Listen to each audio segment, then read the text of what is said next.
आता पाहूया टॉप 9 राजकीय बातम्या।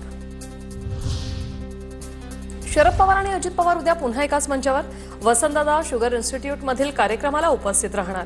कार्यक्रमात ऊस उत्पादकतेसाठी यावर चर्चासत्र। पांडुरंगाची इच्छा असेल तर बहीण भाऊ आषाढी एकादशीपर्यंत एकत्र येऊ शकतात। 10 तारखेच्या पक्षाच्या मेळाव्यापर्यंत वाट पहा, अजित पवारांचे आमदार अमोल मिटकरींचं वक्तव्य।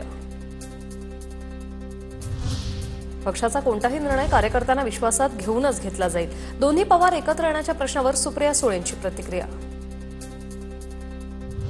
पवार आणि दादा एकत्र आले तर महाराष्ट्राला आनंदच होईल। दोन्ही राष्ट्रवादी एकत्र आले तर आम्ही जोमाने काम करू।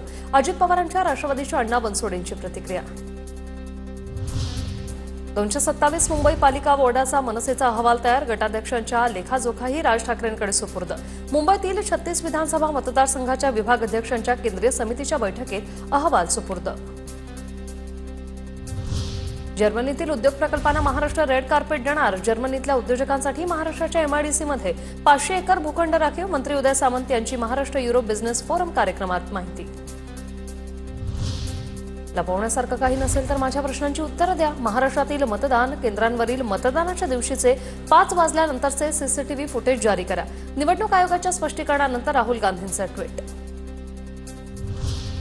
महाराष्ट्राच्या विधानसभेची निवडणूक भाजपने हायजॅक केली। संजय राऊतांकडून राहुल गांधींच्या वक्तव्याचं समर्थन, तर मोदींना खोटं बोलण्याचा नोबेल पुरस्कार दिला पाहिजे, राऊतांची टीका।